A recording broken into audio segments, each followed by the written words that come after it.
Thank you, Lola. Ang bait niyo talaga. Pangarap ko ang cellphone na to. Alam ko, Apo. Kaya nga binili ko na para sa'yo. Mabuti pa kayo, ang daling kausap, hindi katulad ni Papa. Ikaw na ang bahalang magpasensya sa papa mo. Kilala mo naman yon. Nag-iisa lang niya akong anak pero bakit ganun siya?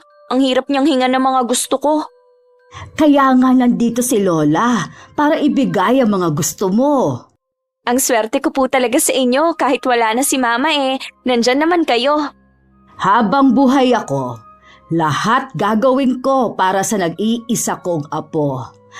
Oh, magbihis ka at sa labas tayo kakain. Tatawagan ko po muna si Papa para magpaalam. Baka hanapin niya ako pag uwi niya mamaya Wag na, Iha. Ako naman ang kasama mo. Hindi na kailangan magpaalam pa sa kanya. Sige po, Lola. Magbibihis lang ako sandali. Sige lang, Apo. Suotin mo ang pinakamaganda mong damit. Bata pa lang nang maulila sa ina si Chloe. Ang kanyang ina ay nag-iisang anak ng kanyang lola Shoni. Ang kanyang ama naman ay may restaurant na siyang pinagkukunan nila ng panggastos sa araw-araw. Spoiled sa lola ang dalaga. Kabaliktaran naman sa kanyang ama na may pagka-istrikto. Sa kasalukuyan, nasa 3 taon na sa kolehiyo si Chloe na pamangkin ko. Nakatatanda kong kapatid ng ama niya. Saan ka nang galing? Bakit ngayon ka lang? Pa, nandito na pala kayo. Ang tanong ko ang sagutin mo. Saan ka kako nang galing? Niyaya ko ang apo ko na kumain kami sa labas. Hindi mo kailangan magalit. Kayo pala, Ma. Hindi ko kasi hinahayaan na lumabas muna ang apo ninyo. Kahit ako naman ang kasama. Parusa ko yan sa kanya. Bahay at eskwela lang muna siya dahil sa mababang grado na nakuha niya. Hindi naman yata makatarungan ang ginagawa mo sa apo ko. Bakit ikaw ba, nung nag-aaral mataas lagi ang nakukuha mong grado? Hindi ka nga nakatapos ng kolehiyo Posibleng bumagsak ang apo niyo dahil wala na po siyang ginawa, kundi ang maglakwat siya kasama ang mga kaibigan niya. Aba, hindi rason yon para ikulong mo siya sa bahay na ito. Pwede mo naman siyang pagsabihan na mag-aral sa susunod. Ang problema, hindi siya nakikinig sa akin. Siguro kasi nasa iyo ang problema, kaya hindi nakikinig sa iyo ang apo ko. Bakit naman sa akin nakikinig si Chloe? Pwede ba, Ma? Huwag na kayong makialam sa akin kung paanong disiplina ang gagawin ko sa anak ko. Hoy! Baka nakakalimutan mo, Kevin! Apo ko si Chloe. May karapatan akong makialam. Mula nung mamatay si Christina, aminin mo man o hindi, malaki ang naging pagkukulang mo sa anak ninyo. Ako ang laging pumupudo sa pangangailangan niya. Ginagawa ko lahat para maibigay ang mga kailangan niya. Hindi ko na nga alam kung paano hahatiin ang oras ko sa negosyo at sa kanya Kulang pa rin. Hindi sapat para sa apo ko. Kaya nga bilang lola niya, ginagampanan ko ang pagiging ina sa kanya. Hindi naman yun ang ginagawa niyo Kinukonsinti niyo ang mga mali niyang ginagawa. Kaya nga hindi na matututo ang apo niyo sa mga pagkakamali niya. Dahil lagi niyo nalang binibigyan ng maling katwiran. Hindi ako makapaniwala na yan pa ang maririnig ko sa'yo pagkatapos ng ginagawa ko. Limitahan niyo na ang pakikialam niyo sa akin tuwing pinagsasabihan ko ang anak ko. Katulad ngayon, hindi dapat kayo nakikisabat. Mali na nga kayo na isinama niyo siya nang walang paalam sa akin. Lumalabas na rin talaga ang tunay mong kulay. Baka nakakalimutan mo kung saan galing ang pera sa negosyo mo. Hindi ko po nakakalimutan. Kaya pinagbubuti ko para balang araw may makuha si Chloe. Dapat lang dahil wala kang karapatan sa negosyo na yon. Kapag nakatapos si Chloe, siya na ang mamamahala ng restaurant. Huwag niyo naman akong pagsalitaan ng ganyan sa harapan ng anak ko. Siya nga pinapahiya mo rin Kaya tama lang itong ginagawa ko. Lola, gabi na po baka kailangan nyo nang magpahinga din. Salamat po sa pag-iimbita nyo sa akin lumabas. Nag-enjoy po ako. Wala yon, Iha. Basta ikaw. Tawagan mo lang ako kapag may kailangan ka. Mag-iingat po kayo sa pag-uwi nyo. Iniwanan pa ng masamang tingin ng matandang babae si kuya bago tumalikod. Ang anak naman niyang si Chloe tahimik na iniwan siya at saka pumasok sa kwarto nito sa ikalawang palapag ng bahay. Kinabukasan muling kinausap ni Kuya Kevin ang anak. Hindi siya agad umalis ng bahay. Akala ko pa naman tapos ng pag-uusap natin kagabi. Lola mo lang naman ang tumapos eh. Pero ako, hindi pa ako tapos sa'yo. Ano po bang ikinagagalit nyo ha? Yung umalis ako ng walang paalam? Kasama ko naman si Lola Shoni ah. Kahit lola mo pa ang kasama mo, matuto kang magpaalam sa akin. Oo na po. Ano, okay na ba? Tapos na bang panenermo nyo? Hindi mo ko kailangang gamitan ng ganyang tono.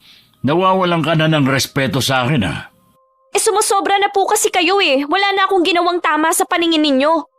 Wala naman talaga eh. Ang gagawin mo na lang, pagbutihin ang pag-aaral mo. Pero anong ginagawa mo? Puro ka barkada. Baka akala mo, hindi ko alam na may boyfriend ka na. Hindi ba ang sabi ko sa'yo? Magtapos ka na muna bago ka makipagrelasyon. Ano naman pong masama doon? Lahat ng kaedad ko may mga boyfriend na. Para naman kayong sinaunang tao eh. Mabuti pa si Lola, ayos lang sa kanya na makipagrelasyon ako. Konsentidora talaga ang lola mo. Naiintindihan lang po niya ako, hindi katulad nyo. Sa tingin mo kaya habang buhay nandyan ang lola mo? Balang araw, tayo na lang ang maiiwan.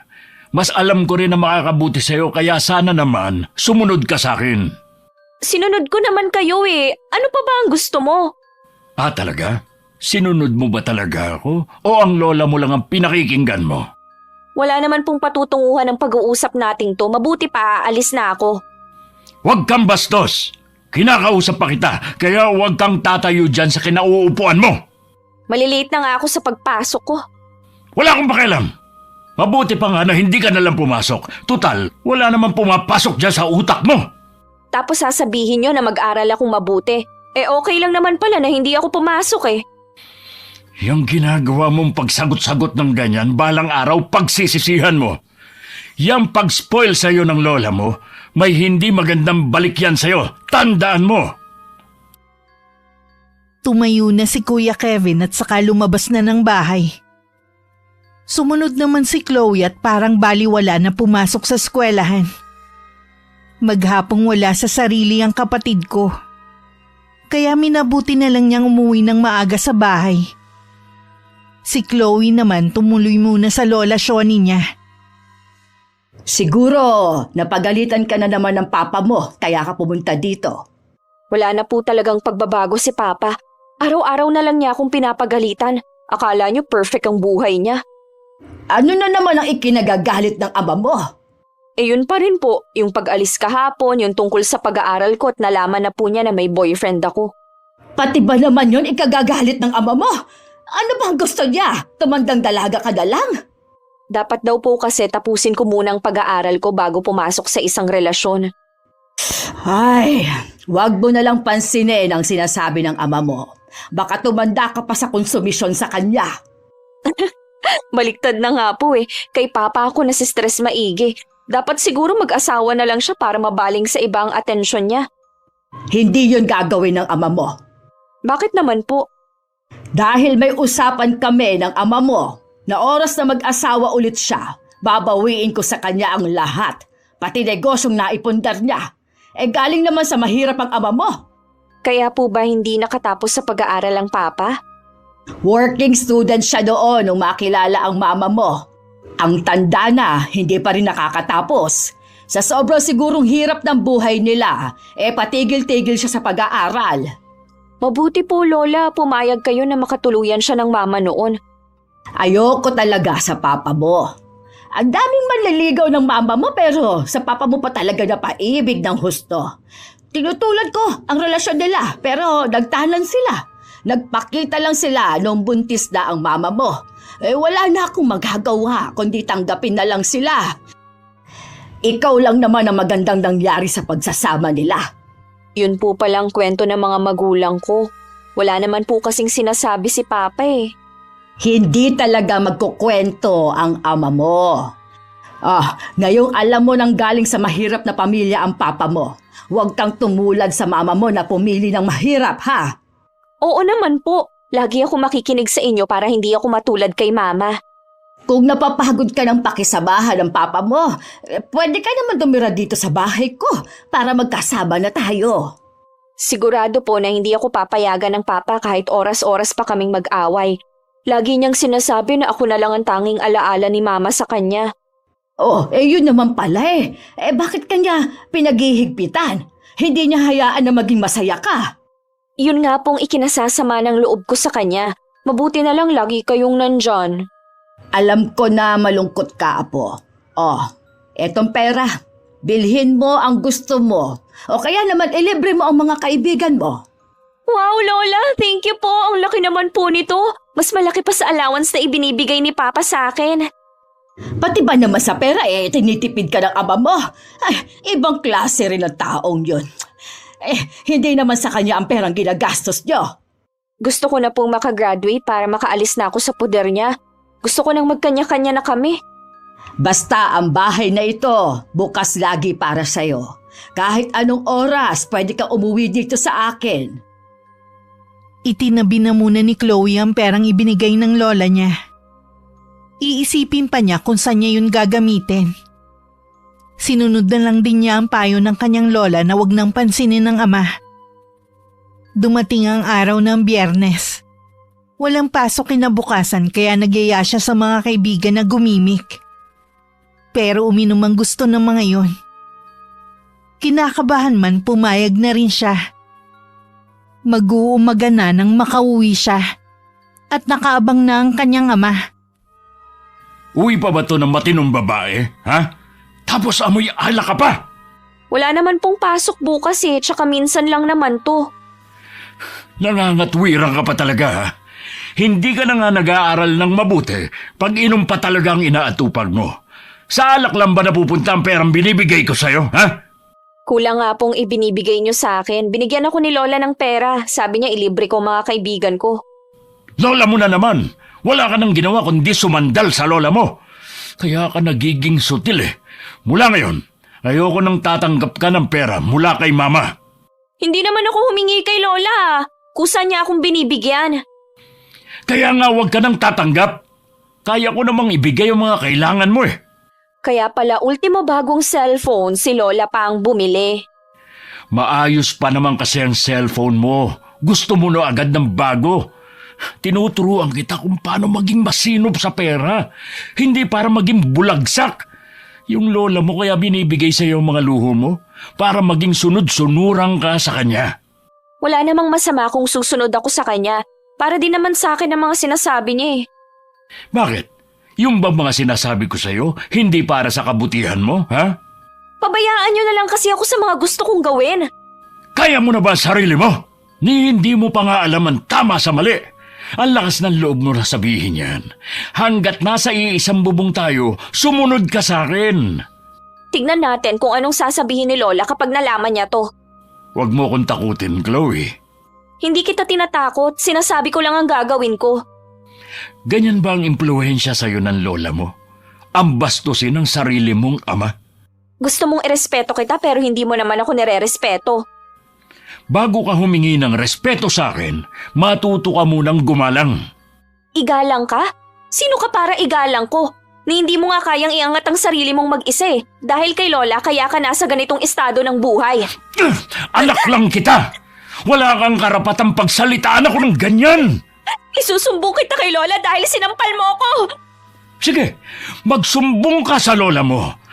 Tandaan mo, Chloe. Sa huli, ako pa rin ang hihingan mo ng tulong at hindi ang lola mo. Patakbong pumasok sa kwarto si Chloe. Napapahagod naman si Kuya Kevin sa sarili niyang buhok sabay tingala na para bang dun humuhugot ng lakas. Christina, hindi ko na alam ang gagawin sa anak natin. Patawarin mo ko kung hindi ko magampanan ang pagiging ama ko sa kanya. Ang dami kong pagkukulang sa kanya. Paano ko pa kaya mababawi ang mga yon kung malayo ng loob niya sa akin? Kinabukasan hindi na nagisna ni Kuya Kevin ang anak. Nasisiguro niyang pumunta yun sa lola niya. Wala naman kasing pupuntahan ng dalaga kundi sa bahay ng biyanan. Nang mga oras na yun umiiyak si Chloe habang nagsusumbong sa ginawa ng ama sa kanya. Anong karapatan ng ama mo para saktan ka? Ha? Ang mama mo nga ni minsan hindi ko pinagbuhatan ng kamay. Tapos siya, sasampalin ka dahil sa napakababaw na dahilan lang. Ayoko na pong umuwi sa bahay, Lola. Baka hindi lang sampalang abutin ko kay Papa niyan eh. Huwag kang mag-alala. Kakausapin ko ang papa mo. Hindi ko na mapapalampas itong ginawa niya sa'yo. Babalik lang ako doon para kunin ang mga gamit ko. Bahala na siya sa buhay niya. Chloe, apo. Alam mo naman na gusto ko na dito ka na tumira sa bahay. Kaya lang naisip ko, oras na umalis ka sa bahay na yon, baka nga mag-asawa ang ama mo. Hindi maaaring mapunta sa iba ang bahay ninyo. Dapat sa iyo lang yon. Kailangan mo pa rin doong tumira para may mga mata ako sa ginagawa ng papa mo. Wala naman pong pagpipilian si Papa kundi iwan ang bahay na yon dahil ako lang ang anak niya. Hindi natin kasi alam ang naglalaro sa utak ng ama mo. Paano kung biglaan akong mawala? Sino pa ang magtatanggol sa'yo? Sige na nga po, Lola. Pagtitiisan ko na lang ang Papa. Kakausapin ko rin siya para hindi na ulitin ang ginawa niya. Sige po, Lola.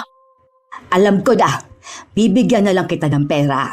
Yayain mo ang mga kaibigan mo sa mall. Mag-shopping kayo at kumain sa labas. Salamat po, Lola. Tatawagan ko na mga kaibigan ko ngayon. Basta wag lang kayo magpapagabi. Opo, Lola. Kakausapin niyo na po ba ang Papa? Oo, iha. Magtutuos kami ng ama mo ngayon. Sa restaurant ko na lang siya pupuntahan. Gusto ko siyang ipahiya sa harapan ng mga empleyado niya para malaman nila kung anong klase siyang tao. Para malaman rin nila kung saan lang nanggaling ang ama mo. Kung hindi dahil sa akin at sa mama mo, ay baka empleyado lang siya ngayon. Sa gagawin niyo po, baka matauhan na si Papa. Masyado na po kasing mataas ang tingin niya sa sarili. Oh, siya. Tawagan mo na ang mga kaibigan mo at mag-aayos lang ako. Dahil araw yun ng Sabado, marami ang kumakain sa restaurant na pag-aari ni Kuya Kevin. Habang abala sa pagmamando sa mga tauhan, biglang dumating ang biyanan niya. Kalmado naman na hinarap niya ang matandang babae. Siguro nagsumbong na sa inyo si Chloe. Oo, umiiyak na nagsumbong sa akin ang apo ko. Ibinabalik ko lang sa iyo ang ginawa mo. Subukan mo ulit na saktan ng apo ko. Higit pa riyan ang gagawin ko. Nasaktan ko siya dahil sa pagsagot-sagot niya sa akin. Siguro kasi sinita mo na naman siya. Oras na ng gabi umuwi ang apo nyo at amoy alak pa. Hindi man lang siya nagpapaalam. Paano po kung may mangyari sa kanya? Ipinapakita mo lang na wala kang tiwala sa anak mo. May tiwala ako sa anak ko pero hindi sa mga nakakasama niya. Alam niyo naman ang panahon ngayon. Tumigil ka na! Oras na magsumbong ulit si Chloe sa akin. Babawiin ko sa iyo itong restaurant na to. Wala kang utang na loob. Kung hindi dahil sa anak ko, hindi mo mararating ang buhay na meron ka. Huwag niyo sanang kakalimutan. Pinagtrabahuhan ko kung nasaan man ako ngayon. Palugin na ang restaurant na to nung hawakan ko. Pwede sana itong tuluyan ng ipasara ng asawa ko doon. Pero dahil naaawa sa'yo, kaya ibinigay na lang sa'yo. Wala kang utang na loob. Tama na ang pag-uusap natin. Nakakahiya po sa mga tauhan at sa mga kumakain. Nahihiya ka ngayon. Hayaan mong malaman nila kung saan ka nang galing. Makinig kayong lahat. Hindi pag-aari ng lalaking ito ang restaurant na to. Sa pamilya ko ang negosyo na ito. Kaya lang naman umaastang mayaman ang taong to dahil sa namatay kong anak. Kung hindi dahil sa amin, malamang tindero lang siya ng kung ano-ano sa kalye. Hindi niyo ako kailangang ipahiya. Gusto niyo po bang malugi ang restaurant? Ano po ang mapupunta kay Chloe kung sakali? Ako ang bahala sa apo ko. Mas magiging maganda ang kinabukasan niya kung ako ang mag-aalaga sa kanya. lalong tumitigas ang ulo niya dahil sa pangungunsintin niyo. Mas lalo po siyang nawawala sa tamang direksyon. Huwag kang makialam sa diskarte ko. Mabuti pa, bumalik ka na sa trabaho mo. Pagbutihin mong ginagawa mo dahil baka isang araw, bawiin ko na to sa'yo. Hanggang makaalis ang biyanan na natiling nakatungulang si Kuya Kevin. Maririnig naman ang mga bulungan sa paligid. Halos sa kanya ang simpatsya ng lahat. Tinapik pa siya sa balikat ng kusinero nila. Naginantihan naman niya ng matipid ng ngiti. Kilala naman kasi siya kung gaano kabuti makisama. Pagkatapos ng pangyayaring yun, naisipan muna ni Kuya Kevin na umuwi sa amin. Pagkakita ko pa lang, alam ko na agad na may mabigat siyang problema. Ang sarap naman ng inihanda mo. Espesyal talaga. Alam ko kasing yan ang namimiss mong pagkain eh. Sinabi mo pa. Hindi rin kasi ako makapagluto ng ganitong ulam dahil hindi rin naman kumakain si Chloe. Kumusta na pala ang pamangkin ko? Ayos lang naman. Busy sa pag-aaral niya. Sana naman makapagbakasyon siya rito sa atin. Para makilala naman niya ang mga kamag-anak natin. Baka sa susunod sumama siya. Kuya, alam kong hindi ka basta-basta uuwi dito nang wala ka mabigat na problema. Alam mo namang handa ako laging makinig sa'yo. Hindi ko kasi natupad ang pangako ko kay Christina. Hindi ako naging mabuting ama kay Chloe. Hindi totoo yan, no? Alam kong mabuti kang ama. Masyado lang kasing nakikialam ang biyanan mo sa pagpapalaki sa anak mo eh. Kanina nga pinahiya niya ako sa harap ng maraming tao sa restaurant. Pakiramdam ko nanliit ako bigla. Kahit na si Chloe, pinamumukha sa akin kung saan ako nanggaling. Ano? Ginawa yun ng anak mo? Hindi ba niya naiisip na utang niya pa rin sa'yo kung nasan siya ngayon?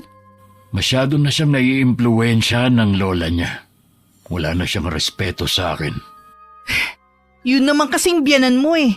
Walang pinagkatandaan. Imbis na tulungan ka sa paghubog ng magandang ugali sa anak mo, tinuturuan pa niya maging masama. Naisip ko nga na baka hindi na ako kailangan ng anak ko. Kung sa palagay mong nababaliwala ka na at lola na lang niya ang mahalaga sa kanya, walang masama kung pipiliin mo naman ang sarili mo. Nandyan pa ang bahay mo. Lagi ko yun nililinis dahil alam ko darating ang araw na uuwi ka dito sa atin. Salamat sa iyo, Susan. Kahit papano gumaan ang pakiramdam ko. Wala namang magdadamayan kundi tayong dalawa lang eh. Uuwi din pala ako mamaya at baka umuwi sa bahay si Chloe. Wala siyang kasama. Bukas ka na lang umuwi. Kaya ka nga niyang sagot-sagutin eh. Di kaya niya mag-isa sa bahay niyo. Tsaka di ba meron kayong kasambahay? Oo, si Nida. Kaya lang uwian naman siya. Hindi ko na kasi magawa ang pag-aasikaso sa bahay kaya kinuha ko siya. Ang swerte nga ng anak mo kumpara sa iba eh. Nawalan man siya ng ina, naibibigay mo pa rin ang kailangan niya. Ang ibang bata ay naulila na sa magulang, hikahos pa sa buhay. Hindi nga yun nakikita ng anak ko. Masyado siyang naiimpluwensyahan ng lola niya. Ipaubaya mo na lang ang anak mo sa lola niya. Hayaan mo silang magsama. Mahal ko ang anak ko. Siya na nga lang ang natitirang alaala ni Christina Hahayaan ko pa ba na malayo siya sa akin? Baka kasi kapag nawala ka sa kanya, maisip niya na mahalaga ka pala. Tama ka rin. Gusto ko na nga rin bitawan ng restaurant na yun Siguro kailangan ko lang ihanda ang mga tauhan ko para kahit na wala ako, alam na nila kung anong gagawin. Sabihanan mo ipamahala. Tingnan ko lang kung makaya niya na walang tulong mula sa'yo. Galit na galit ka talaga sa biyanan ko. Hindi ko lang kasi makalimutan ang ginawa niyang pamamaya sa akin noon. Pasensya ka na Hindi kita nagawang ipagtanggol noon. Wala ka namang kasalanan Wala ka nang mangyari yun. Mabuti pa siguro bukas na ako umuwi. Kulang ang isang araw sa kwentuhan natin Sabi ko na sa'yo Sigurado mamaya yayakagin ka pa ng asawa ko na uminom kayo ng lambanog. Namimiss ko nga makipag-inuman kay Bayaw anong oras ba siya uwi?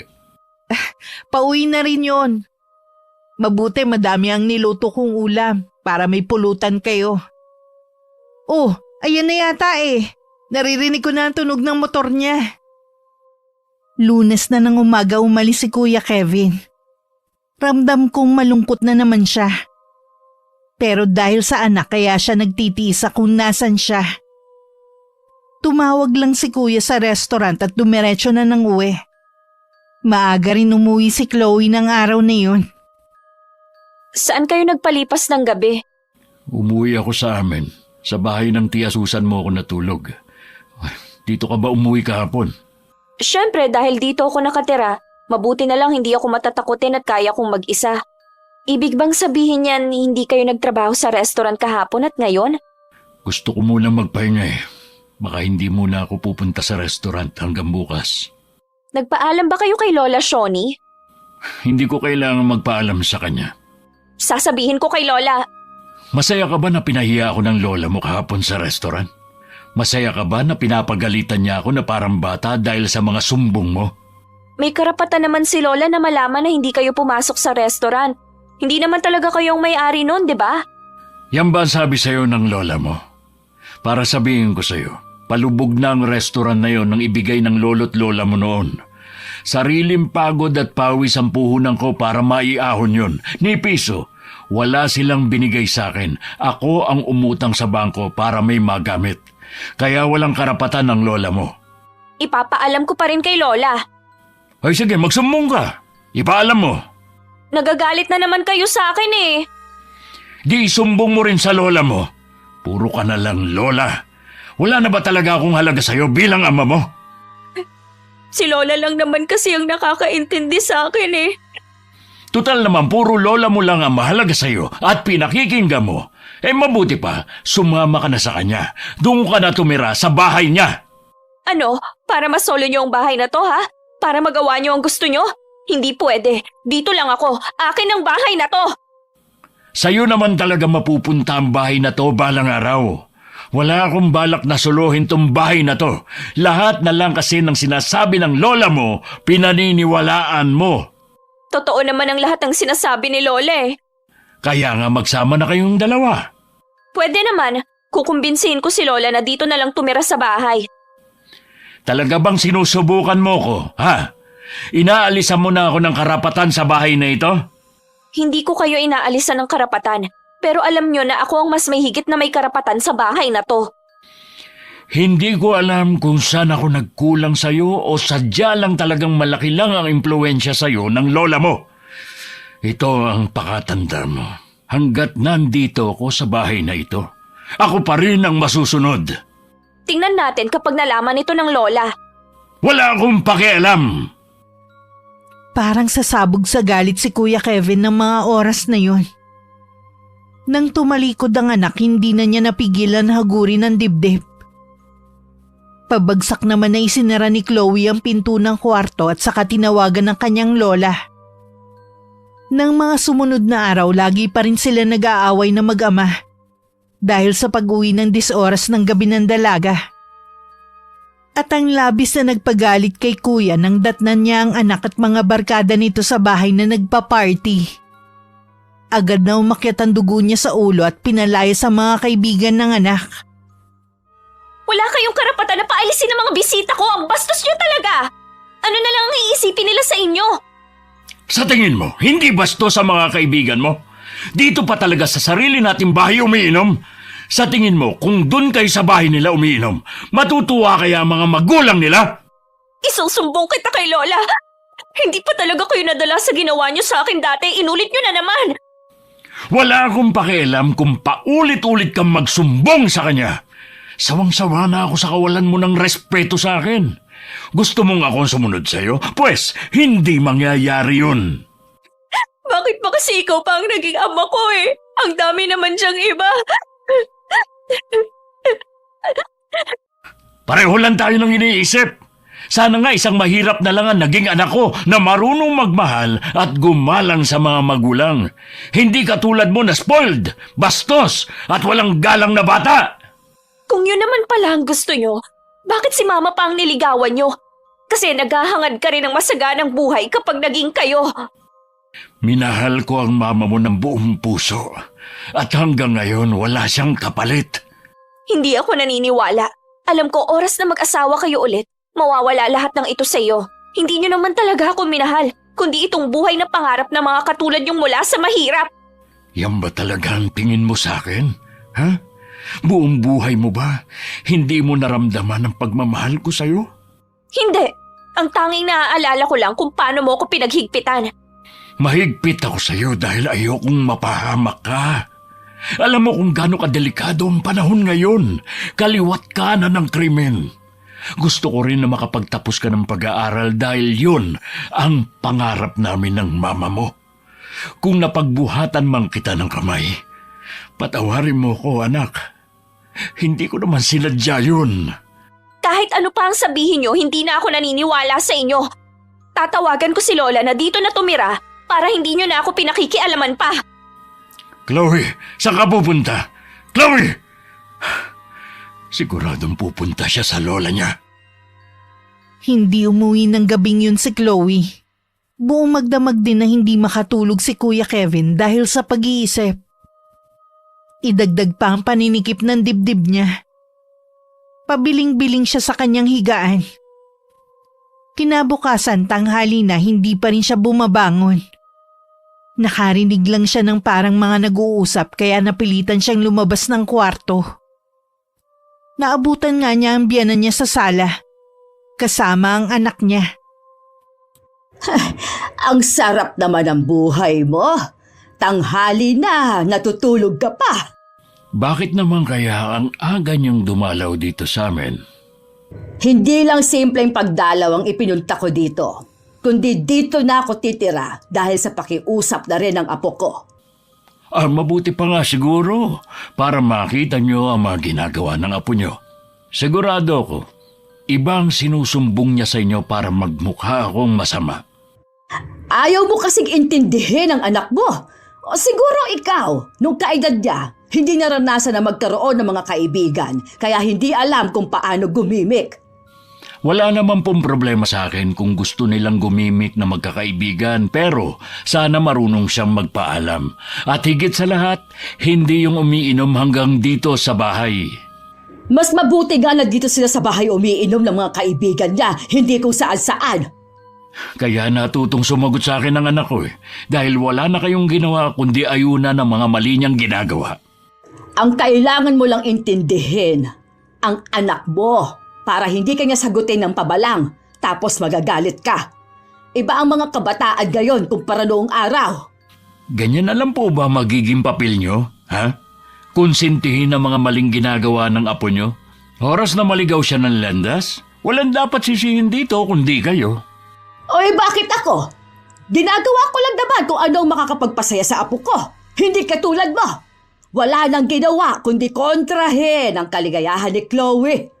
Ngayon nandito na ako. Ako nang bahala sa apo ko. Intindihin mo na lang ang restaurant. Huwag mo nga hayaan na malugi dahil para yun kay Chloe. Uulitin ko lang, ma. Lugi na yon ng hawakan ko. Dugo at pawis ko naging puhunan ko para maisalba ang restaurant nyo. Matapos sabihin yun, tumalikod na si Kuya Kevin at bumalik na ulit sa kwarto. Naiwan naman nagingit-ngit ang biyanan habang nakasunod ng tingin sa kanya. Tignan mong ugali ng ama mo, ha? Kaya pala, hindi kayo magkasundo. Hayaan niyo na lang po siya, La. Ang mahalaga ay nandito na kayo, meron na po akong kakampi. Basta para sa pinakamamahal kong apo, gagawin ko lahat. Nasaan nga pala ang magiging kwarto ko? Sa tabi po ng kwarto ko, sasamahan ko na po kayo doon. Sigurado na maninibago ako nito. Hindi naman kasi ako sanay na tumira sa ibang bahay. Ayaw niyo naman po kasi na ako ang lumipat sa bahay niyo. Ipinaliwanag ko naman sa iyo ang dahilan ko, hindi ba? Mahirap nang maiwang mag-isa dito ang ama mo. Baka mamaya mag-asawa yung bigla kailangan mong masiguro na sa'yo talaga ito mapupunta. Matagal pa naman po bago mapunta ito sa akin. Mabuti na rin na binabantayan mo ang para sa'yo. Opo, Lola. Kung pwede ko nga lang sanang paalisin na yung ama mo ginawa ko na. Ikaw lang kasi ang inaalala ko. At saka kailangan pa natin siya.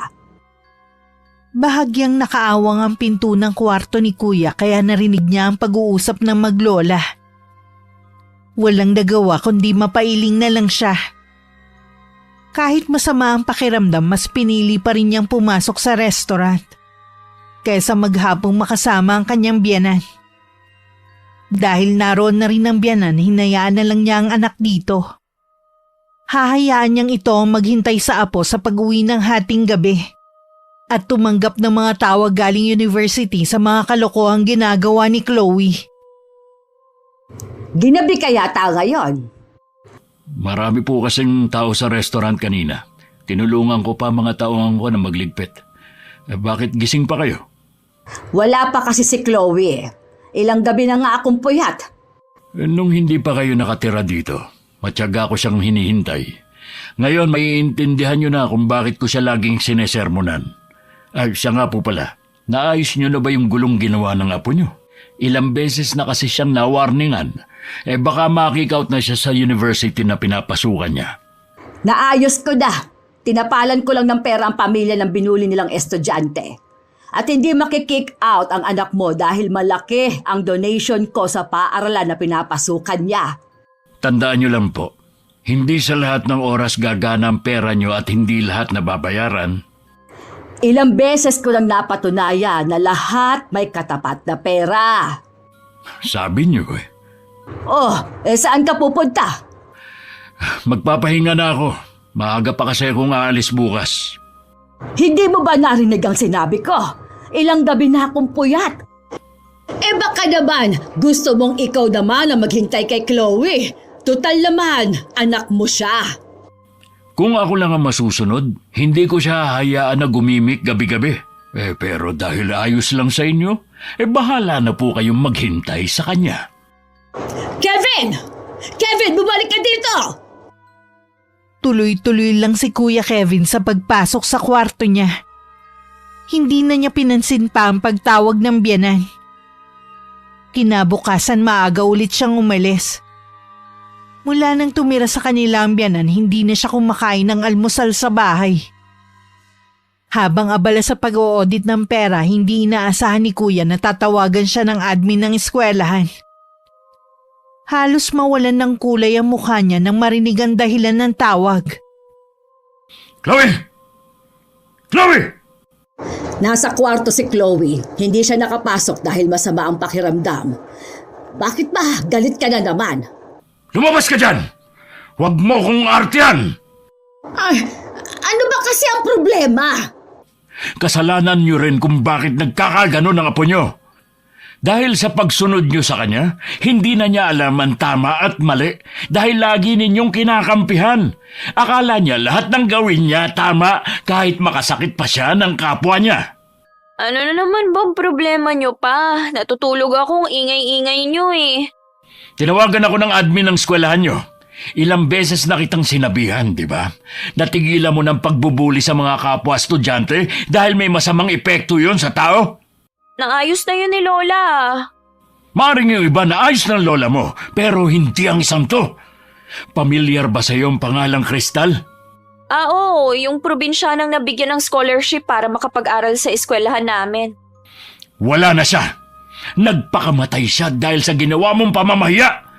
Ikaw ang tinuturong dahilan ng pagpapakamatay niya. Ano? Wala na siya? Oo. Tinanong ko ang ilan sa mga kaeskwela mo.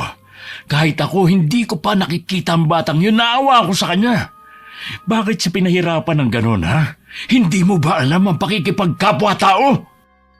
Ano ba ang ginawa ni Chloe na sinasabi ng mga kaeskwela niya? Marami siyang ginawa na hindi maganda. Kung magsasampa ng kaso sa iyo ang pamilya ni Crystal, hindi kita tutulungan. Bakit ako sinisisi niyo sa pagkamatay ng babaeng yun? Nagpakamatay nga siya, hindi ko siya pinatay. May video siya na nagpapaalam. Sinabi niya doon ang mga ginawa mo, kung paano mo utusan ang mga kaibigan mo. Kahit ako, habang pinapanood ko yun, halos bumaliktad ang sikmura ko. May video siya? Lola, tulungan niyo po ako. Ayoko makulong. Huwag mong takutin ang apo ko, Kevin. Hindi siya makukulong. Ma, may namatay na estudyante dahil kay Chloe. Huwag niyo na sana siyang konsentihin sa pagkakataong ito. Anong gusto mong gawin ko? Pabayaan ang apo ko? Huwag mo akong itulad sa'yo na walang pakialam sa anak. May pakialam ako sa kanya, kaya lagi ko siyang pinangangaralan. Pero lagi niyo kasing pinagtatanggol kaya ang lakas ng loob na suwayin ako. Kahit na ano pang sabihin mo, gagawa ako ng paraan para maabswelto ang apo ko. Kung noong ka pa sana nakinig sa akin, hindi sana aabot sa ganito. Huwag na nga lang kayong makialam pa. Gagawa na nga ng paraan si Lola eh. Tama si Chloe! Hayaan mo na lang kaming lumutas sa problema niya. Napapailing na lang si Kuya Kevin habang pinagmamasdan ng anak na nakayakap sa lola. Nag-aalala rin naman siya sa pwedeng mangyari sa anak. Hindi lang niya masikmura na magagawa yun ni Chloe. Ang hindi makataong pangbubuli sa kaiswelang nagpakamatay. Hindi na muna nakikibalita si Kuya sa maglola sa nangyari. Papasok siya noon ng bahay nang marinig niyang nag-uusap ang biyanan at anak sa sala. Na para bang ordinaryo lang ang kanilang pinag-uusapan. Mabuti na lang nasa panig natin ang eskwelahan na pinapasukan mo. Siguro naman makakatulog ka na ng mahimbing. Thank you, Lola ha. Mabuti pa kayo gumagawa ng paraan, hindi katulad ng Papa. Wala ka talagang aasahan sa kanya. Mas gusto pa ata niyang makulong ka eh. Kaya lang po, Lola, nakakatakot yung lolo at lola ni Crystal nang makaharap ko. Huwag kang matakot sa kanila. Mga taga-probinsya lang naman sila na walang pinag-aralan. Kasalanan din naman nila kung bakit namatay ang apo nila. Kung hindi nila pinaluwas at nanahimik na lang doon sa lugar nila, hindi mangyayari yun sa apo nila. Nagmamalaki pa sila na hindi tinanggap ang perang ibinibigay nyo. Kung ayaw nila, wag! Sa iyo ko na lang ibibigay. Ipang-shopping mo na lang. Sige po, Lola. Ilang linggo rin ako nalutang dahil sa nangyari. Mabuti na lang tapos na ang problema ko. Sa susunod, mag-iingat ka na ha, para wala nang ganitong mangyari sa'yo. Malay ko po ba na magpapakamatay ang Crystal na yun, ang hina naman niya? Para yun lang magpapakamatay na siya. Hindi biro ang mambuli. Pa, nandyan na pala kayo. Narinig ko lahat ng pinag-usapan yun ng lola mo. Nakakadismayang marinig na para bang pangkaraniwan lang ang pinag-uusapan nyo. Buhay ang nawala at hindi basta bagay lang. Nangako naman ako kay Lola na hindi ko nagagawin yun para hindi na maulit ang ganito. Hindi man lang kita nakitaan ng pagsisisi sa ginawa mo. Alam mo ba, kung gaano kasakit sa dalawang matanda na mawalan ng apo? Kahit hindi ko sila kilala, nasasaktan ako para sa kanila. Bakit sa kanila kayo naaawa? Dapat nga nasa akin ang simpatsya nyo dahil ako ang anak ninyo. Tama ang anak mo. Kailan ka ba magbabago ha, Kevin? Kayo ang kailan magbabago? Ilang taon na lang ang ilalagi nyo sa mundong ito. Hindi nyo pa magawang maging mabuti. Sa dami ng pwede nyong ipamana sa anak ko, yan pa talagang masamang ugali nyo. Baka nakakalimutan mo kung sino ang kaharap mo. Hindi ko po makakalimutan habang nabubuhay ako na kayo ang ina ng babaeng pinakamamahal ko at lola na nag-iisa kong anak. Pero suko na ako sa pamilya nyo. Mula noon, tinitiis ko lang ang panglalait nyo sa pagkatao ko alang-alang kay Chloe. Ito na siguro ang tamang panahon. Ano ang ibig mong sabihin? Ayoko na. Suko na ako. Kayo na ang bahala kay Chloe. Total, nawala ng respeto niya sa akin bilang ama. Sobrang sakit sa akin tuwing sinasagot niya ako.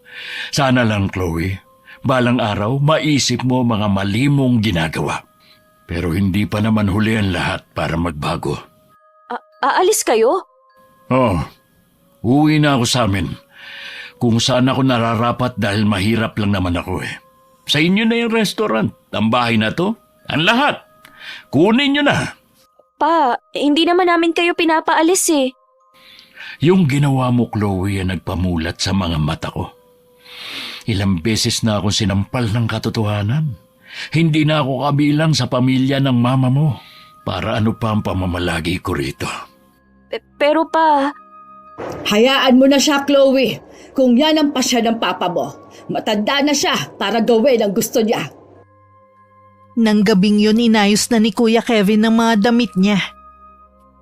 Mabigat sa loob niya na umalis sa bahay na yun. Alam niyang hindi na rin naman siya matatahimik. Inilibot niya ang paningin sa kabuuan ng silid.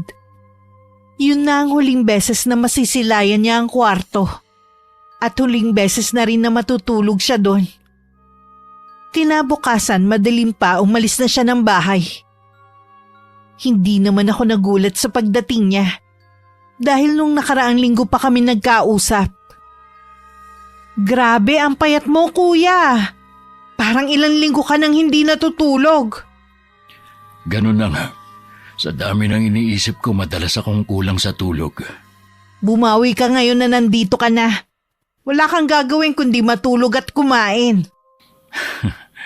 Balak mo naman yata akong gawing patabaing baboy ah. Gusto ko lang bumalik sa dati ang sigla ng katawan mo. Ay, sa wakas, nandito na ako sa totoong bahay ko. Oo, kuya. Nakauwi ka na nga. Natigil ang pag-uusap namin na matuon ang pansin namin sa paparating na karon ng patay. At ilang makikipaglibing ng mga tao. Kilala mo ba kung sino yung patay? Dalaga yan na 20 anyos pa lang. Apo nung mag-asawang matanda na nakatira sa bundok. Diyan sa may kapilya muna ibuburo lang labi ng apo. Kesa nga naman iuwi pa sa taas ng bundok. Anong kinamatay ng apo nila?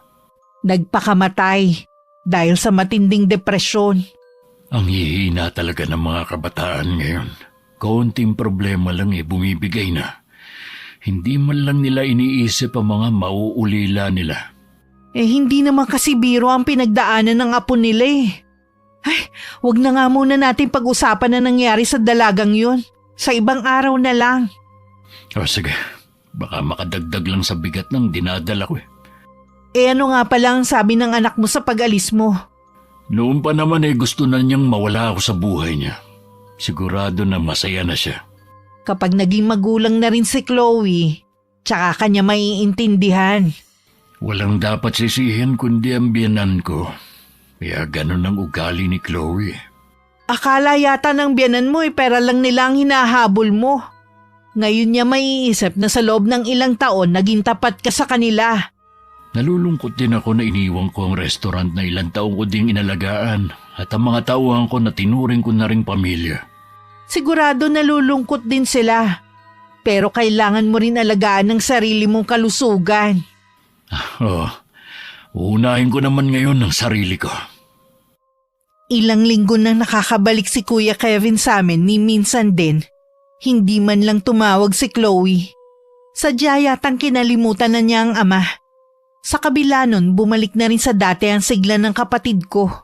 Siguro dahil sa sariwang hangin at sa mga kinakain. Hindi na rin niya idinadaing ang paninikip ng dibdib. Samantala, problemado naman ang biyanan ni Kuya sa restaurant. Ayos lang po ba kayo, Lola? Oo, iha. Medyo masakit lang ang ulo ko. Dahil po ba sa restaurant? Marami na kasi yung umaalis na mga tauhan mula nang bitiwan nyo ng ama mo. Ang mga bago namang pasok, ang hirap namang turuan. Napapagod na rin ako sa pagpaparuot pa rito. Sana makagraduate ka na para matulungan mo na ako. Ella, may sasabihin po ako sa inyo. Ano ang sasabihin mo? Ang dami ko pong bagsak na subject. Ha? Akala ko ba nag-aaral ka na mabuti? Hindi po ako makapag-focus Natatakot po kasi ako. Saan ka naman natatakot? Kahit saan po ako tumingin, lagi ko pong nakikita si Kristal. Idagdag niyo pa po ang mga naririnig sa mga kaeskwela ko. Hindi pa rin po mawala-wala ang ginawa ko. Kahit nga po yung mga kaibigan ko, pinapaiwas na sila ng mga magulang nila sa akin. Huwag mo na lang silang pansinin. Pag-aaral mo na lang ang intindihin mo. Parang ayaw ko na pong pumasok, La. Hindi pwede ang gusto mo. Paano mo ako matutulungan kung titigil ka sa pag-aaral? Gusto mo bang matulad sa papa mo na hindi nakatapos? Nakakawalang gana naman po kasi na pumasok pa. Lagi na lang akong mag-isa sa sulok. Walang gustong lumapit sa akin. Ang lungkot na la. Makakahanap ka rin ng mga bagong kaibigan. Sana nga po. Kamusta na kaya si Papa? Hindi ka ba niya tinatawagan? Hindi po eh. Ay, kahit kailan walang kwenta ang ama mo. Alam niyang matanda na ako, pero nagawa pa rin niyang umalis at iwan ang restaurant. Talaga po bang nahihirapan na kayo, la? Matanda na nga kasi ako. Hindi biro ang magpatakbo ng isang negosyo. Mabuti pa si Papa, parang ang dali lang sa kanya. Ay, inaamin ko na minaliit ko ang kakayanan ng ama mo. Kung magpapatuloy na ganito ang restaurant, babagsak ang kabuhayan natin. Tawagan po kaya natin si Papa. Sa dami ng masasakit na salita na binitiwan ko at pamamahiya sa kanya, sa tingin ko hindi na siya babalik kahit pakiusapan pa natin. Ano po ang gagawin natin, Lola? Mag-iisip na lang ako ng iba pang paraan. Sa kabila ng problemang kinakaharap ng maglola, nagagawa pa rin ni Chloe na gumimik, na hindi na rin naman nagugustuhan ng kanyang lola. Hanggang sa hindi na tumakatiis at kinausap na niya ang apo niya. Wala ka bang pasok ngayon? Aba, tanghali na. Hindi ka pa bumabangon. Meron po, pero hindi ako papasok. O bakit naman? Sigurado naman po na hindi ako papase. Ayoko na nga mag-aral. Paano kasi? Puro gimmick. Ayaw mo mag-aral lang mabuti. Wala naman po kasing pumapasok sa utak ko eh. Kasi nga, lagi kang puyat. Akala ko ba iniiwasan ka na ng mga kaibigan mo? Sino ang mga kasama mong gumigimik sa gabi? Mga bago ko pong kaibigan. Sigurado ka bang matitino ang mga yan at hindi ka ipapahamak? Oo naman, la. Nakikiusap ako sa iyo, apo. Tigilan mo na ang paglabas ng gabi. Pati ako napupuyat sa paghihintay sa iyo eh. Huwag niyo na po kasi akong hintayin, uuwi naman po ako eh. Nag-aalala ako sa iyo, kaya hinihintay kita. Makinig ka naman sana sa akin, apo. Nakikinig naman po ako sa inyo. Pero sabi niyo, naiintindihan niyo na kasama ng mga gimmick sa aming kabataan. Oo nga, pero wag naman yung gabi-gabi na lang eh. Napapabayaan mo na rin ang pag-aaral mo. Sige na po, Lola, hindi na ako lalabas mamayang gabi. Mabuti naman kung ganon. Para din naman sa kabutihan mo ang sinasabi ko. Pwede po ba, Lola, lumabas muna kayo sa kwarto ko? Gusto ko pa pong matulog eh. Talaga bang hindi ka napapasok? Hindi na nga po. Gagawa na lang ako ng paraan para makapasa ka. Maiwan na kita. Naiiling na lang ang matandang babae habang palabas ng silid ng apo.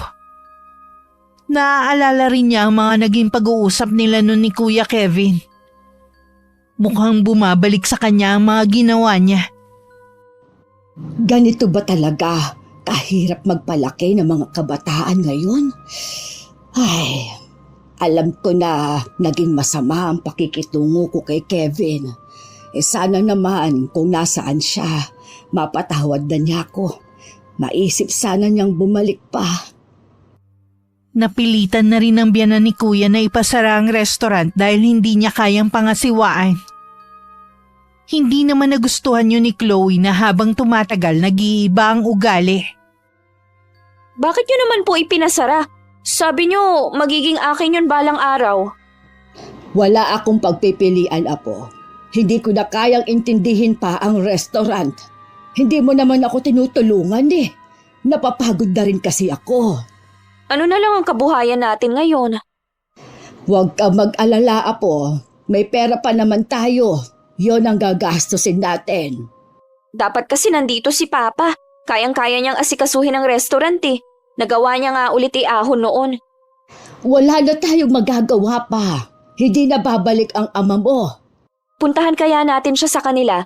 Pabalikin natin siya dito. Naipasara ko na nga ang restaurant. Wala na siyang babalikan pa. Kailangan din ng malaking pera para muling mabuksan ang restaurant. Sa tingin mo, saan kukuha ang ama mo Noong umalis siya, iniwan niya lahat. Ako, hindi ba niya ako babalikan? Noong gabing kausap natin siya, nakita ko sa kanya ang matinding hinanakit. Nang ipaubaya ka niya sa akin, alam ko na sumuko na siya sa pagiging ama sa'yo. Ang dami ko kasing ginawang masama kay Papa. Ngayon ko lang naisip ang mga mali ko. Baka kaya rin umalis ang papa mo para magawa ang mga gusto niya. Malay natin, nag-asawa na siya. Bata at matikas pa naman ang ama mo, marami pa rin na magkakagusto sa kanya. Tanggapin mo na tayo na lang ang magkasama ngayon. Ang sama po kasi ng mga ginawa natin sa kanya. Hindi ko rin siguro magagawang humarap sa kanya pagkatapos ng lahat. Sana naman, Chloe, baguhin mo na yung ginagawa mo. Huwag mo naman akong pahirapan. Baka yan pa ang dahilan ng maaga kong kamatayan. Opo, Lola. Hindi na po ako magiging pasaway sa inyo. Salamat, Apo. Alam ko naman na mabait kang bata. Naiimpluwensyahan ka lang ng mga kaibigan mo. Inakala ng biyanan ni Kuya na tuluyan ng magpapakabait ang apo. Pero nagulat na lang siya nang ipatawag na naman siya ng admin ng pinapasukan ni Chloe. Gusto raw siyang makausap ng president ng eskwelahan. Pagdating doon, nalaman niya na meron na namang binuli ang dalaga. Sa pagkakataong yun, hindi niya kayang tapalan ng pera ang kaskwela ng apo at ang mismong eskwelahan dahil mas maimpluwensya ang naagrabyado nito. Alam mo ba na anak ng congressman ang binuli mo? Ano pang nangyayari sa iyo, ha, Chloe? Akala ko pa naman nagbago ka na. Nakita niyo naman kasi ang ayos niya. Sino mag-aakala na anak pala siya ng isang politiko? Alam mong hindi basta-basta ang mga pumapasok sa university na pinapasukan mo. Sana naisip mo yan. Bakit nakapasok si Crystal na galing sa mahirap? Dahil sa scholarship. Tsaka, huwag mo na nga mabanggit ang pangalan na yan. Naungkat na naman tuloy ang issue dahil sa ginawa mo ngayon. Alam ko naman po na maaayos yung gulong na gawa ko. Ay, patawarin mo ako, Apo. Pero lahat na ginawa ko kanina. Kulang na nga lang lumuhod ako. Pader ang binangga mo. Ibig po bang sabihin hindi na ako makakapasok? Expelled ka na sa university na pinapasukan mo. Diba? Yan naman ang gusto mo. Ang hindi na pumasok pa. Hindi po, Lola. Gusto ko pa pong pumasok. Gumawa po kayo ng paraan. Sa ibang eskwelahan ka na lang siguro magpa-enroll sa susunod. Baka umayos ka pa. Sa ngayon, magpahinga ka na muna. Walang yang babaeng yun. Kung sa umpisa pa lang kasi ipinakilala na niya ang sarili niya, hindi aabot sa ganito. Sino ba naman mag-aakala na anak pala siya ng congressman? Sobrang simple lang niya at wala nga siyang sariling sundo Bumabiyahe lang siya mag-isa. Hinusgahan mo naman agad siya nang hindi pa nakikilala. Nakuha mo ang ganyang ugali sa akin. Gaya ng ginawa ko nun sa iyong ama. Hinusgahan ko rin siya. Naging bulag ako sa mga magaganda niyang nagawa. Nangyari na po yan, hindi na natin maibabalik pa. Ayaw niyo naman ibaba ang pride para pabalikin ang papa dito. Hayaan na natin ang pananahimik niya. Ano na lang po ang gagawin ko? Bakit hindi ka muna magtrabaho habang naghihintay ng susunod na pasukan? Wala naman po akong alam na pwedeng pasukan. Hindi pa nga ako tapos mag-aral Ano na lang ang mapapasukan ko kung sakali? Magtatanong-tanong ako sa mga kakilala ko. Mas nakakainip kasi kung nandito ka lang sa bahay. Sige po, Lola. Kayo na ang bahala. Nang mga sumunod na araw, nalaman ng biyanan ni Kuya ang dahilan kung bakit biglang nag-iba ang ugali ng apo. Kung bakit nawalan ng gana mag-aral at may binuli na naman na kaeskwela. Dapat nga mas matindi pa ang ginawa ko sa babaeng yon. Hindi pa sapat ang ginawa ko sa kanya. Bata ka pa naman. Makakahanap ka pa ng higit sa lalaki na yon. Kalimutan mo na lang sila. Kinakalimutan ko na nga po, kaso binanggit nyo pa. Pasensya ka na, iha. Lumabas tayo at mag-shopping. Hindi ba yun ang gusto mong gawin? Ayoko po, Lola. Masama po kasi ang pakiramdam ko. Nilalagnat ka ba? Mabigat po ang katawan ko Oh, may sinat ka nga. Sandali ikukuha kita ng gamot. Huwag na po la, uminom na ako. May gamot ako dito sa drawer. Gusto mo bang samahan na muna kita dito? Sige po Lola, pakiramdam ko kasi meron laging nakatingin sa akin. Yang imahinasyon mo talaga. Ilang gabi ko na rin pong napapanaginipan si Kristal. Bakit kaya? Hindi ko po alam. Sa panaginip ko gusto niyang samahan ko siya kung nasaan siya. Siguro, sa dami ng mga nangyari sa'yo, kaya bigla mo na lang siyang naaalala. Mabuti pa, magsimba tayo sa linggo. Baka po binabagabag na ako ng konsensya ko dahil sa mga ginawa ko kay Kristal. Siya ang nagdesisyon na tapusin ang buhay niya. Wala kang kasalanan. Yan ang itanim mo sa isip mo. Ako naman po talagang dahilan kung bakit siya nagpakamatay.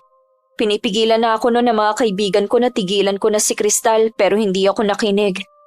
Lalo lang bibigat ang pakiramdam mo kung lagi mo pang babalikan ang nakaraan. Bigla pong pumasok sa isip ko, paano po kung maghiganti ang lolo at lola niya? Kung gusto nilang maghigante, sana noon pa. At saka, ano naman ang kakayanan nila para gawin yun? Naaalala ko po yung matatalim nilang titig noong araw na yun. Para bang binabasa nila ang pagkatao ko. Masyado rin silang ma-pride. Ayaw nilang tanggapin ang perang ibinibigay ko. Mga hindi nga po nag-iisip, malaking tulong na nga yun sa kanila eh. Matulog ka na. Namumungay na yung mga mata mo Sige po, Lola. Hindi agad lumabas ng kwarto na yun ang matandang babae. Hinintay niya munang mahimbing ang apo bago tumayo. Akma na sana siyang lalabas ng matigilan. Napatingin siya sa bukas na bintana. Naroon ang maliit at makulay na ibon na para bang nakikipagtitigan yun sa kanya. Nang lalapitan na niya, bigla yun lumipad palayo. Ano kaya klaseng ibon yun? Buong buhay ko, ngayon lang ako nakakita ng ganung ibon. Ay, maisara na nga itong bintana at baka makalimutan pa mamaya. Lingid sa maglola ang ibon na yun ay ilang buwan nang nakasubaybay sa kanila. Alaga yun ni Tata Celso na lolo ni Kristal.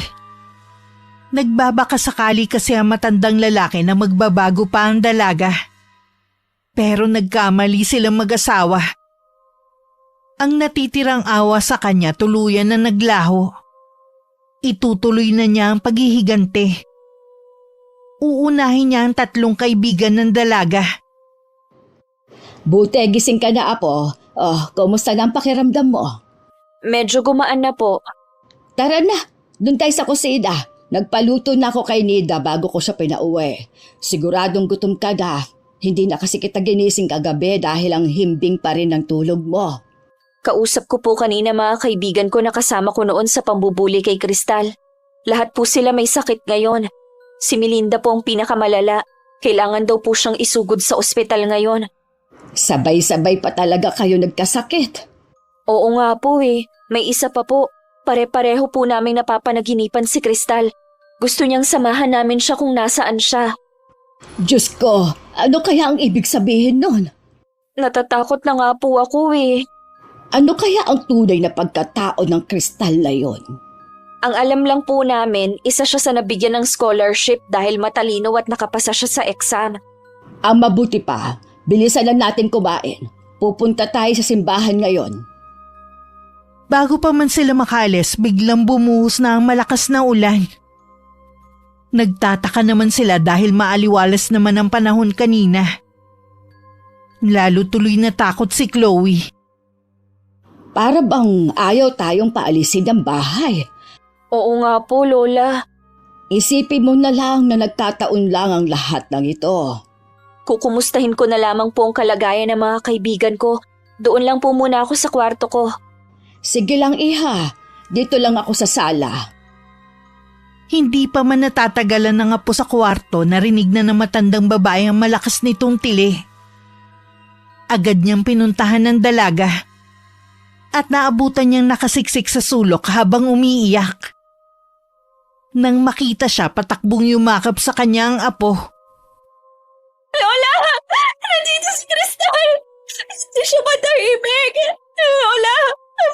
Isinto niya ako!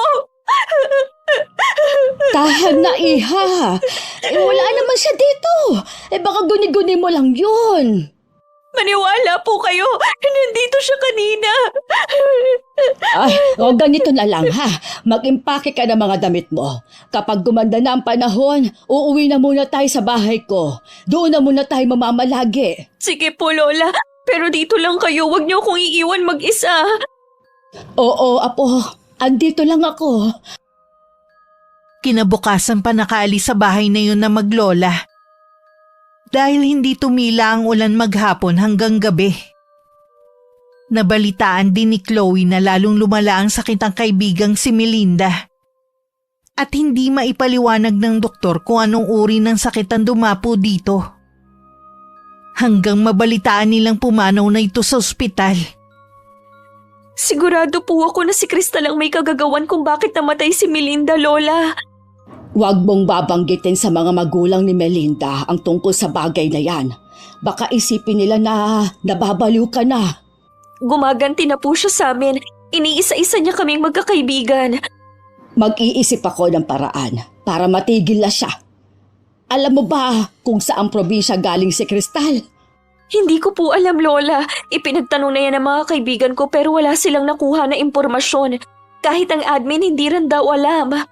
Magdasal ka lang lagi. Yon ang pinakamabisa na panlaban sa mga katulad niya. Tawagan na po kaya natin si Papa.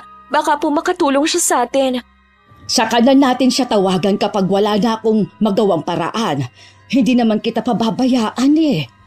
Kayo na rin po ang may sabi na matanda na kayo. Kaya nga ipinasara nyo na lang ang restaurant. Ano pa po bang magagawa nyo, ha? Baka lalo lang ako mapahamak. Bakit ba ganyan kang magsalita sa akin ngayon? Pagkatapos ang lahat ng mga ginawa ko sa'yo, sasagutin mo na ako ng ganyan? Wala naman po kasi kayong ginagawa eh. Nandito lang kayo sa bahay. Sabi nyo pumunta tayo ng simbahan. Mangumpisal sa pari. Wala namang bisa sa akin. Paano kasi kulang ka na sa pananampalataya? Bakit kayo po ba meron nun? Wala naman ah. Puro lang naman kasamaan ang alam nyo. Chloe, ganyan pa bang igaganti mo sa akin pagkatapos kong ibigay ang lahat ng gusto mo? Tanging ako lang ang nagtanggol sa'yo mula sa papa mo. Nakalimutan mo na ba? Sana nakinig na lang ako kay Papa. Sana hindi nangyayari to sa akin. Magsisi ka man, huli na rin naman. Kung mahal niyo ako, gumawa kayo ng paraan. Ayokong matulad kay Melinda. Lahat gagawin ko para sa iyo, Apo. Pangako yan. Sa huling araw ng burol ni Melinda, may buhay na insekto tulad ng mga ipis, uod at mga bangaw ang lumabas sa katawan nito. Nalabis na ikinasindak ng mga naroon. Wala rin ni isa ang makapagpaliwanag sa kababalaghang nangyayari. Ang dalawa pang kaibigan ni Chloe dinapuan na rin ng malubhang karamdaman. Ang huling balita ng dalaga, inuwi sa probinsya ang mga to para dun ipagamot. Hindi ko maintindihan kung bakit kailangan sa probinsya pa magpagamot ni na Bridget at Raquel. Mas magagaling ba ang mga doktor doon? Hindi naman sila sa doktor magpapagamot.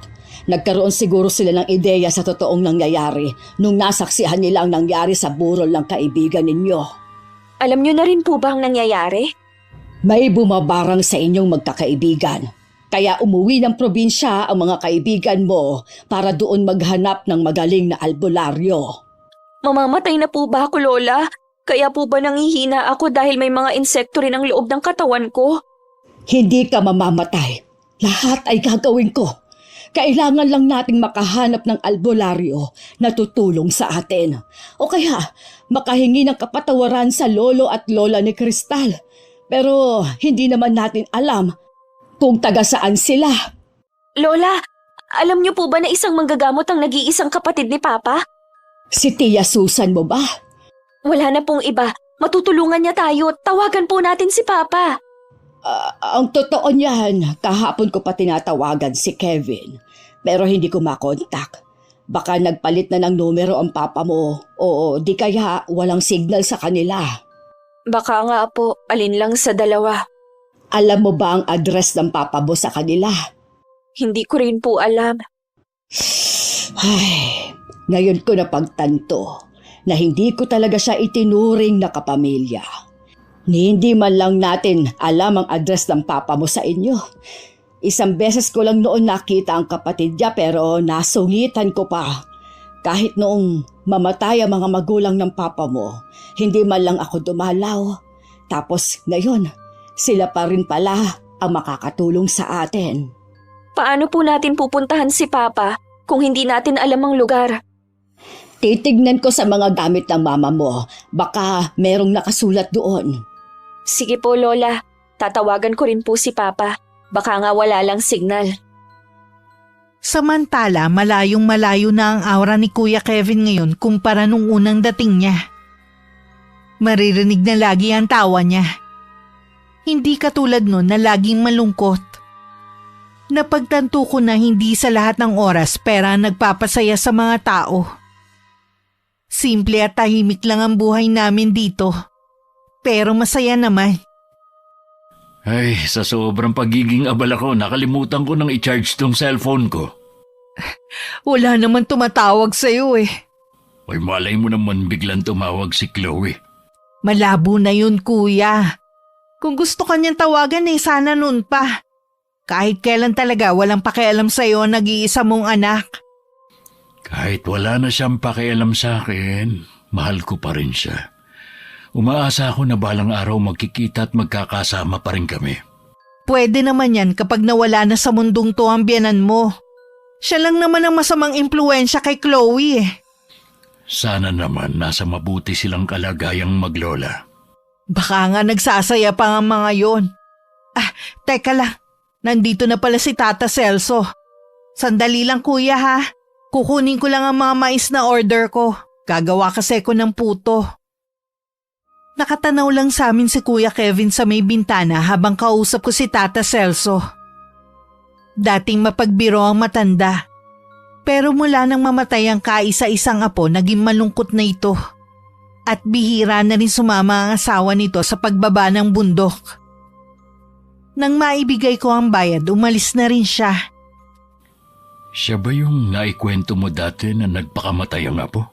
Oo, siya nga. Kawawa nga sila mag-asawa eh. Bihira na nga sila magbaba ng kalakal mula sa bundok.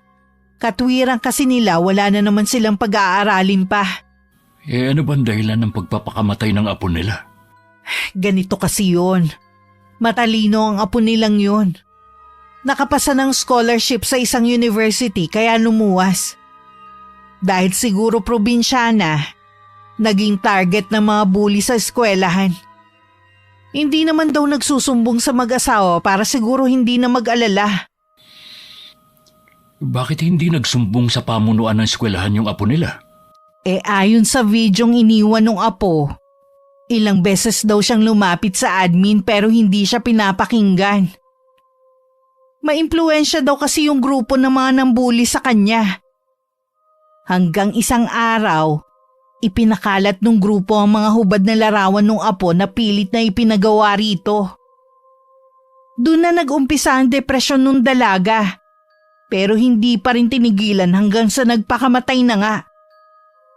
May laban naman sana sina Tata Celso laban sa grupo ng mga nambubuli sa apo nila pero mas kinampihan ng eskwelahan ng grupo dahil binayaran sila. Kahit nga daw sila binabayaran ng lola eh. Pero hindi nila tinanggap. Alam mo ba kung saang eskwelahan? Sa Santiago University yata. Parang dun eh. Crystal ba ang pangalan ng apo nila? Oo kuya. Paano mo nalaman? Sa iisang eskwelahan sila nag-aaral ni Chloe. Ang anak ko at ang mga kaibigan niya ang dahilan kung bakit siya nagpakamatay. Ano? Kaya tuluyan na akong umalis dahil hindi ko man lang nakitaan ang pagsisisi ang anak ko sa nangyari. Ganun ba kasama ang anak niyo ni Christina? Hindi nga niya alam ang pakikipagkapwa-tao.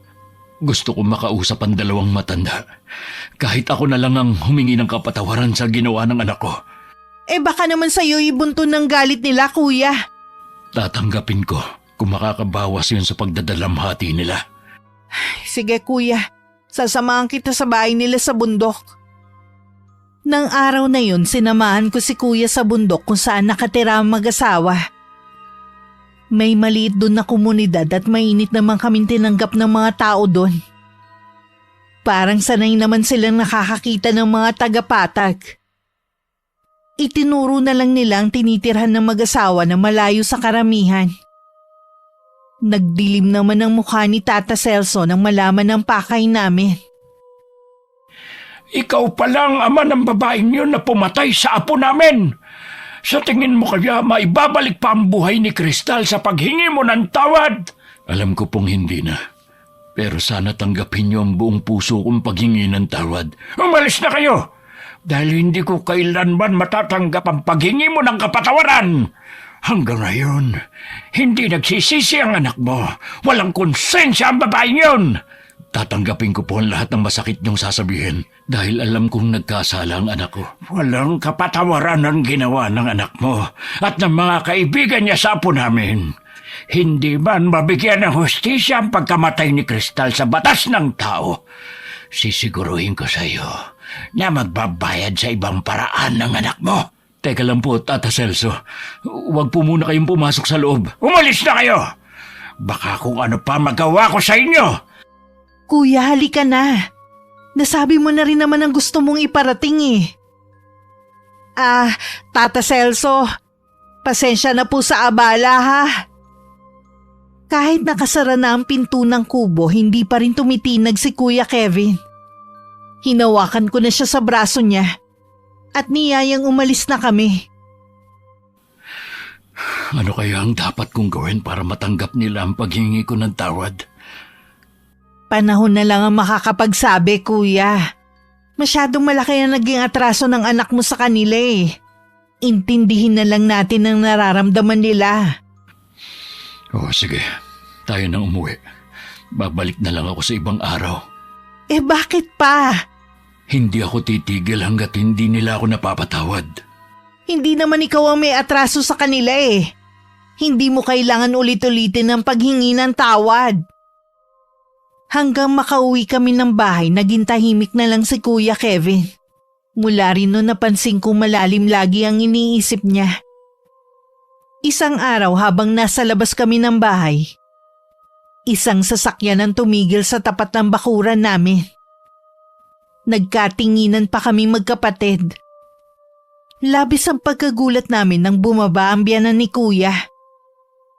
Labis din ang aming panlulumo nang makita ang kalagayan ni Chloe, na halos butot balat na lang at puno ng sugat ang buong katawan. Inuuod na rin ang mga sugat niya. Sa mga lumang gamit ni Christina namin nakita ang address ng bahay niyo. Pasensya ka na kung hindi namin kabisado ang lugar niyo. Ayos lang po. Alam ko naman na hindi kayo interesadong malaman kung taga saan ako. Patawarin mo sana ako, iho, kung naging malupit man ako sa'yo. Minaliit kitang masyado. Sa huli, sa iyo pa rin pala kami lalapit. Kalimutan na po natin yon. Tapos na naman po yun eh. Mabuti na lang. Naalala ni Chloe na isang manggagamot ang kapatid mo. Sana mapagaling pa rin niya si Chloe. Kahit tingin ko, malala na ang kalagayan niya. Ay, ang isang kaibigan ng anak mo, pumanaw na. Ang dalawa naman, nasa probinsya nila at doon nagpapagamot. Magtiwala lang po tayo sa kapatid ko. Ang lolo at lola ni Cristal ang bumabarang sa anak mo. Taga rito po ang dalawang matanda. Ngayon ko mas naiintindihan kung anong huling sinabi ni Tata Celo. Ang pagkakataon nga naman. Tignan niyo naging resulta ng pangungunsinti niyo kay Chloe. Kahit ako, nagawa niyang kalabanin dahil alam niyang kakampi niya kayo. Nagsisisi na talaga ako sa mga nagawa ko. Dahil sa kagustuhan kong mapasunod ang apo ko, ibinigay kong lahat sa kanya. Hindi ko man lang naisip ang nararamdaman mo. Kung pwede lang sanang akuin ko na lang ang sakit ng apo ko. Matindi ang galit ng dalawang matanda kay Chloe. Hindi ko alam kung magagawa siyang patawarin. Iniwan muna ni Kuya ang biyanan at saka lumapit sa amin. Hinawakan niya ang kamay ng anak habang pinagmamasdan ng kalunos-lunos nitong kalagayan. Ayoko sanang gawin to kay Tata Celso dahil naiintindihan ko ang nararamdaman niya. Pero ito lang ang tanging paraan para gumaling si Chloe. Nakikiusap ako sa'yo. Huwag ka nang magdalawang isip kung sino ang papanigan mo. Alam ko na hindi maganda naging trato na maglola sa akin. Pero anak ko si Chloe at mahal ko siya. Anak mo ang pipiliin ko. Sana karapat dapat siya. Ibinalik ko ang barang kay Tata Celso dahil ayaw niyang makipagkasundo sa akin. Hindi niya magawang patawarin ng pamangking ko sa nagawa nito. Habang pinagmamasdan ko ang paghilom ng sugat sa katawan ng pamangkin ko, lumuluha naman ako dahil sa kalungkutan.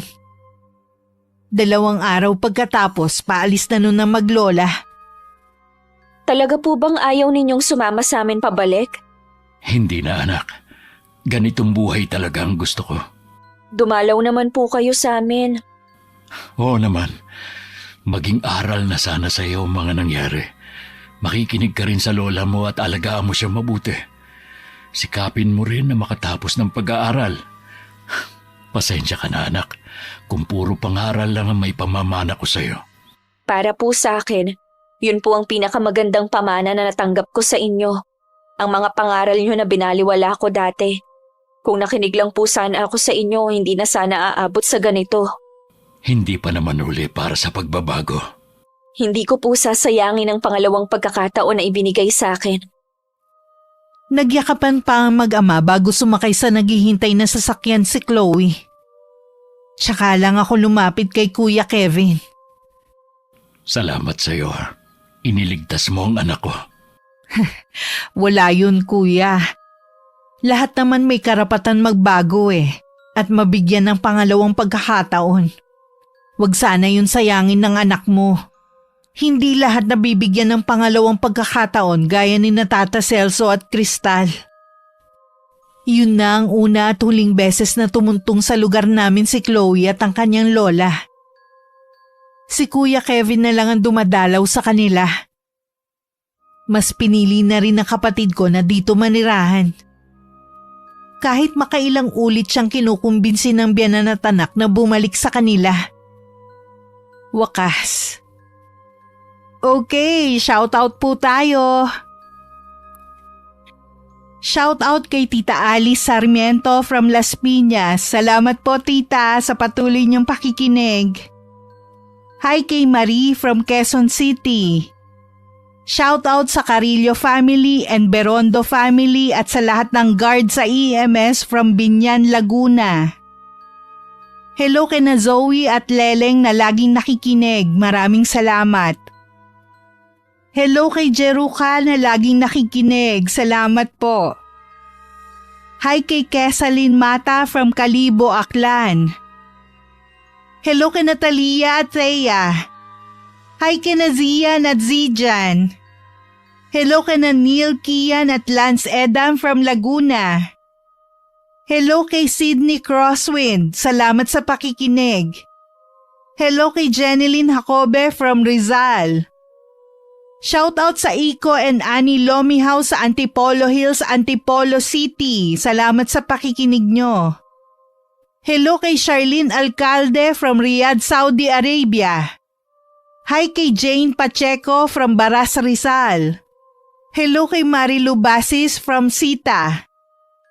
Shoutout sa Garcia family from Barangay Hermosa, Bayambang, Pangasinan. Hello kay na Russell, Alicia, Rosie, and Claire from Binangonan, Rizal. Shoutout sa Satarain family and Ausa family from San Narciso, Quezon. Hello kay Joanna Soniga from San Pedro, Laguna. Hi kay Elena Jacoba. Hello kay Jen Kabakungan from Malaysia. Shoutout sa Magpale family, Solana family, Antiga family sa Barangay Tinagbasan, Tubay, Agusan del Norte. From Mayron Magpale from CBR City, Mindanao, mga solid abangers, maraming salamat po. Hello kina Angela at Achel from Tarlac. Shoutout sa Esperon family from Bicol. Hi kay Gemma Jane Guagano from Guimaras. Shoutout sa Teranya family from Loo Cardona Rizal from June Teranya. Shoutout sa Castillo family. Hi kay Protasio Ramos. Shoutout sa mga taga Beltran Couture Shop, kina Jaja Cabana, Roslyn Vismanos, Amay, Odessa, and Hope. Hello po sa inyo. Belated happy birthday kay Agnes Reyes. Maraming salamat sa palaging pakikinig.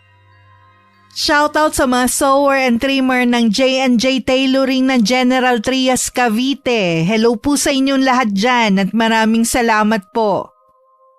Hello kay Emily Ganja.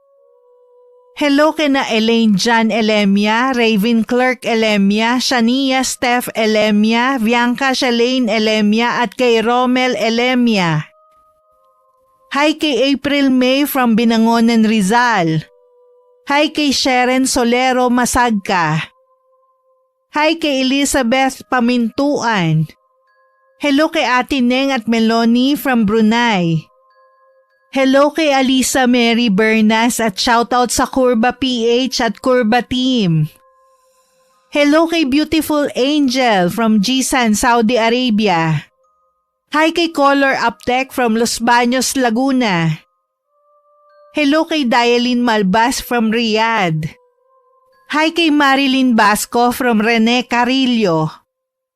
Shoutout sa Virador family from Bohol at Butron family from Pasig.